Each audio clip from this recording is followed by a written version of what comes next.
A expansão marítima europeia contribuiu para que a Europa superasse a crise dos séculos XIV e XV. Através das grandes navegações, houve uma expansão das atividades comerciais, contribuindo para o processo de acumulação de capitais na Europa. O processo de expansão marítima foi liderado pelos portugueses, que ao longo do século XV buscaram fazer o contorno ao continente africano para chegarem às Índias. Nós veremos agora as principais conquistas dessa expansão.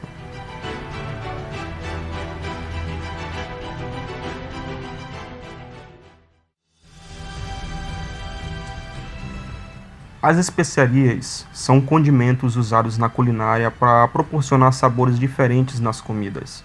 Algumas especiarias também eram e ainda são utilizadas na fabricação de cosméticos, óleos e medicamentos. Na época das grandes navegações e descobrimentos marítimos, eram muito valorizadas na Europa, porque não podiam ser cultivadas no continente em função do clima. E com o surgimento e crescimento da burguesia, também aumentou a demanda por produtos considerados de luxo na época.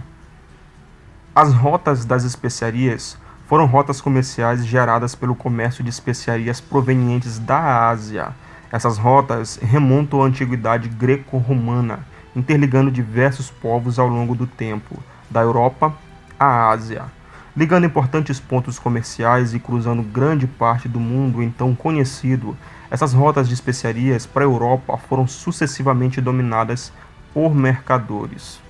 As rotas romanas da Índia se beneficiaram da tecnologia marítima desenvolvida pela potência comercial do reino de Ashur na África.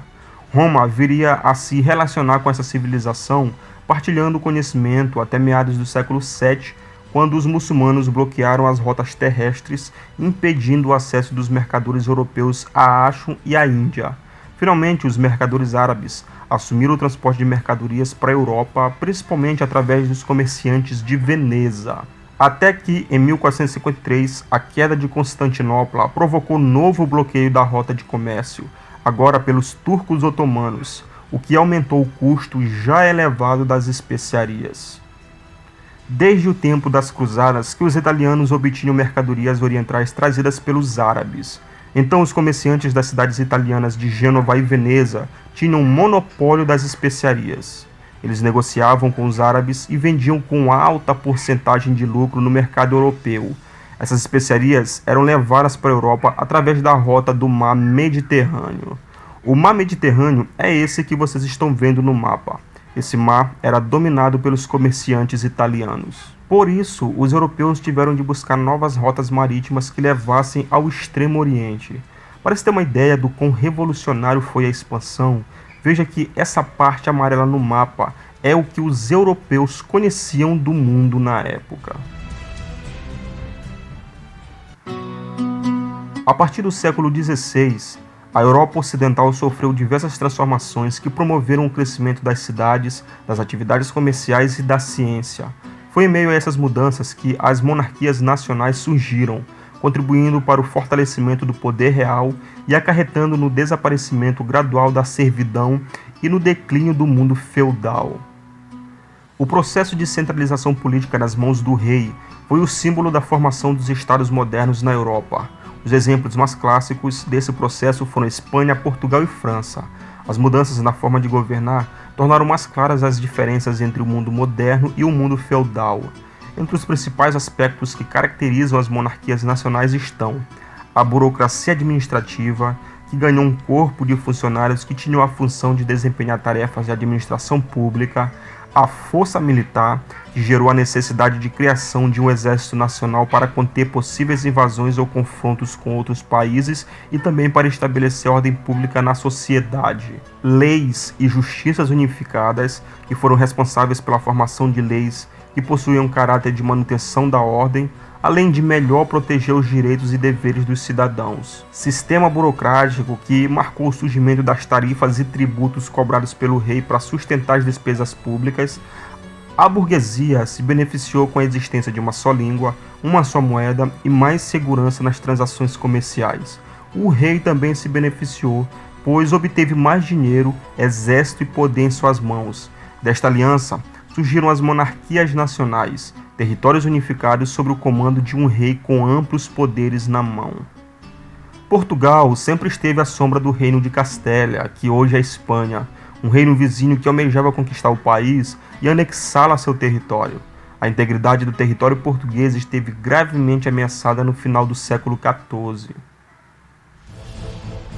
O rei de Portugal na época era Dom Fernando I, que morreu em 1383, mas não tinha nenhum herdeiro masculino, mas tinha sua filha Beatriz. O problema é que ela estava casada com Dom João I, rei de Castela. Então Dom João aproveitou a situação e reivindicou para si mesmo e para a esposa a coroa portuguesa. Isso gerou um problema, pois alguns setores da sociedade não queriam perder a independência adquirida. Assim, surgem duas facções: a nobreza, que apoiava a união com o reino de Castela; a burguesia, a pequena nobreza, e a raia miúda não desejava a união com o reino de Castela. Sendo assim, esses últimos vão apoiar o irmão bastardo de Dom Fernando I, João, conhecido como o Mestre de Avis. Como era frequente na Idade Média, esse impasse foi resolvido com um confronto, a Batalha de Aljubarrota. Essa batalha colocou de um lado as forças de Dom João, o Mestre de Avis, apoiado pelos ingleses; de outro lado, Dom João I, rei de Castela, com a ajuda dos franceses. Apesar de contar com um número de soldados inferior ao dos castelhanos, os portugueses conseguiram ganhar a batalha devido a inovações táticas e ao comando do condestável Nuno Álvares Pereira. Uma vez terminada a batalha, Dom João I é reconhecido como soberano de Portugal e Algarves. Assim, uma nova dinastia, a de Avis, se estabelece no trono. O apoio da burguesia comercial foi decisivo, pois ajudou a fornecer os recursos financeiros necessários para a manutenção do exército. A aliança entre rei e burguesia se deu por meio de um acordo de benefícios e vantagens mútuas. Aos reis interessava os amplos recursos que os burgueses controlavam, algo especialmente útil no início da Idade Moderna, em que o comércio vivia numa era de ouro. Esses recursos serviam, por exemplo, para financiar as grandes navegações e os exércitos que garantiam a unidade nacional contra os antigos senhores feudais. Aos burgueses, a aliança interessava na medida que os ajudava a perpetuar suas riquezas. Ao emprestar para o Estado, tornavam-se parte das forças que os sustentavam, de modo que agora eram protegidos pela estrutura estatal contra a competição, se tornando detentores de monopólios sobre, por exemplo, áreas de exploração na colônia. Entenda, a expansão marítima portuguesa interessava a monarquia, que buscava seu fortalecimento; a nobreza interessava em conquista de terras, e a Igreja Católica a possibilidade de cristianizar outros povos, e a burguesia mercantil desejosa de ampliar seus lucros. Portugal se encontrava endividado em 1385, quando Dom João I assumiu o trono lusitano. Havia também baixa produção da agricultura, carência de mão de obra, além de forte inflação. Era preciso reestruturar o país, visto que uma das alternativas encontradas foi aumentar o reino para o Mediterrâneo. A conquista de Ceuta foi a opção escolhida por estar em uma região privilegiada. Tomada a decisão, Portugal começou a investir na construção de navios de guerra com esse fim. A propaganda do governo foi tão grande que todos os setores sociais portugueses se envolveram na questão. A burguesia investiu dinheiro para ter um retorno explorando as trocas comerciais na região. A nobreza planejou ampliar suas terras e manter os títulos nobiliárquicos. Já a população, que era quem mais sofria com a crise econômica, passou a ambicionar uma fonte de renda. Com todo o mundo apoiando e incentivando, começaram as ações para a tomada de Ceuta. A conquista de Ceuta foi uma tentativa da coroa portuguesa de tirar o estado da crise econômica. Ela se deu em 1415, marcando o início da expansão ultramarina. Só que a promessa de grandes lucros com essa conquista não se confirmou como planejado. Isso frustrou a burguesia e os nobres portugueses. Eis que entra em cena um dos maiores responsáveis pela expansão marítima, um visionário, aventureiro, empreendedor. O quinto filho de João de Avis, Dom Henrique, que era um infante. Infante é um título de nobreza, tipo imperador, imperatriz, rei, rainha e príncipe e princesa. Com Dom Henrique, começou a grandiosa Era dos Descobrimentos.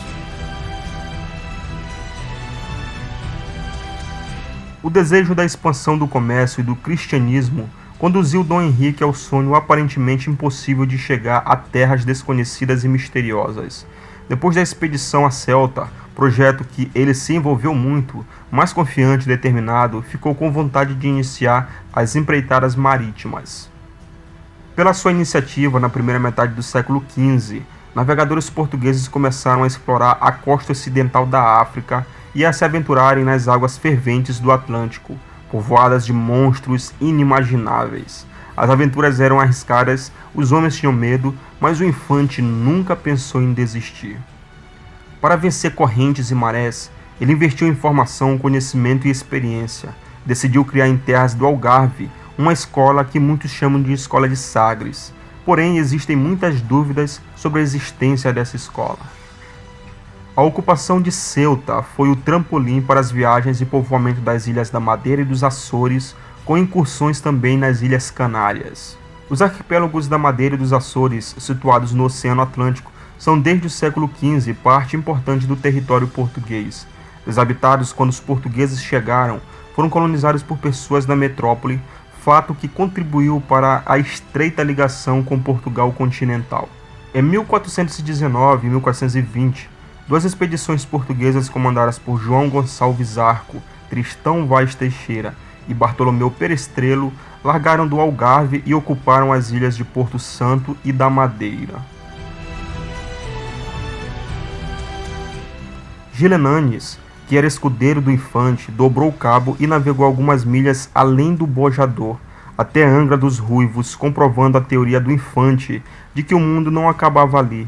Só que, ao invés de monstros, encontrou uma terra desolada e deserta e, como prova de que ali tinha chegado, colheu algumas rosas silvestres que trouxe consigo, as rosas de Santa Maria. Essa novidade permitiu que os portugueses continuassem a escrever a epopeia dos descobrimentos marítimos. O descobrimento de Cabo Verde é objeto de discussão historiográfica. No contexto dos descobrimentos portugueses, se admite que o arquipélago tenha sido alcançado em 1456 por Diogo Gomes, a serviço do infante Dom Henrique. Outros autores atribuem o comando da primeira expedição ao veneziano Alvísica da Mosto, em 1460. E, aliás, 1460 também é o ano da morte do infante.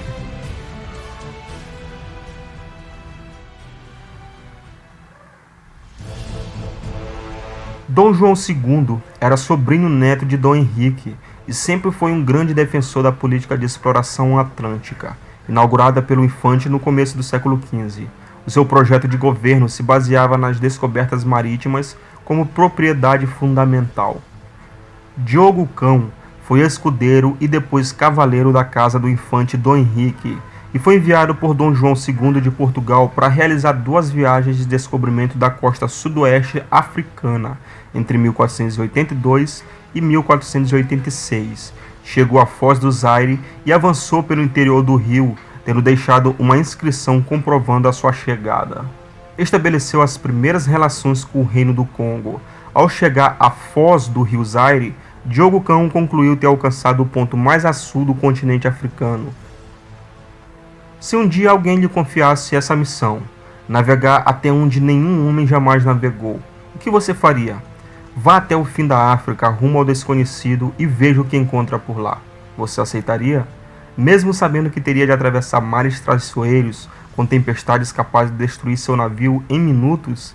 Mesmo ciente dos longos períodos de calmaria em que sua embarcação ficaria à deriva durante semanas sob um calor de fritar a cabeça, mesmo tendo ouvido relatos de que o litoral estaria coalhado de selvagens, pronto para matar quem tentasse pôr o pé em terra, essa foi a decisão que o navegador português Bartolomeu Dias teve de tomar em 10 de outubro de 1486, diante de Dom João II, rei de Portugal.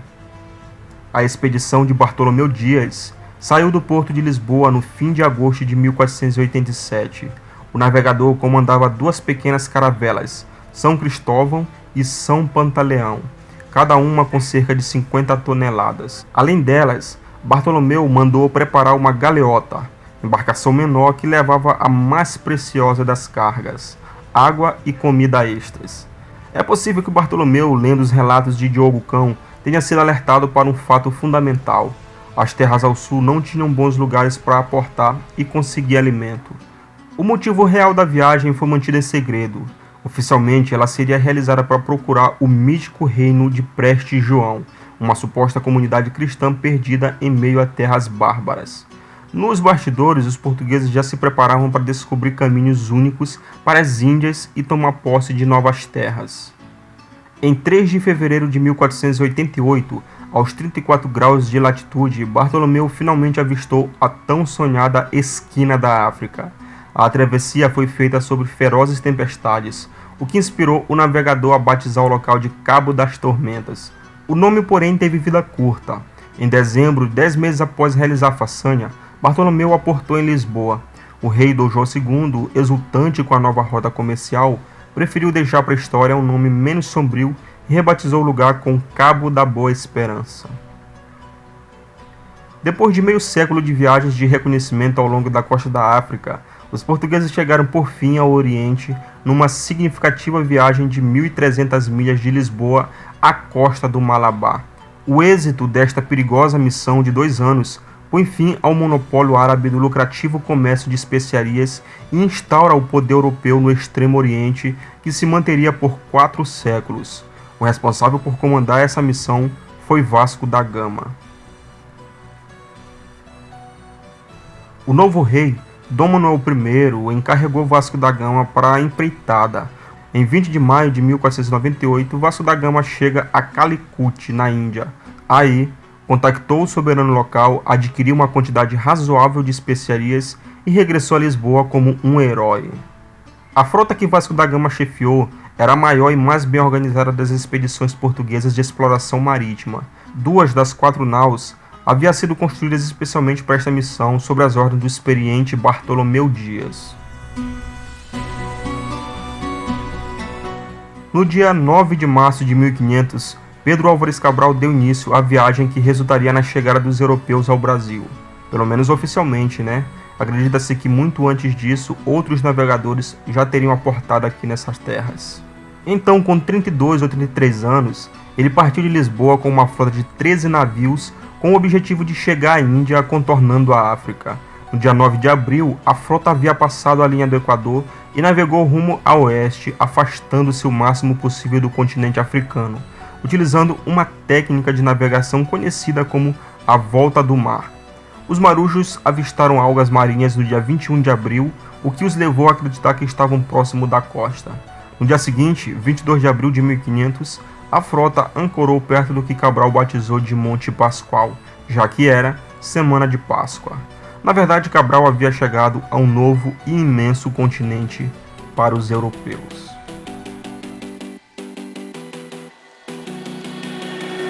Standing on the edge of a cliff, realize there must be more to life than this. Reaching for the stars, traveling so far, like a dragon.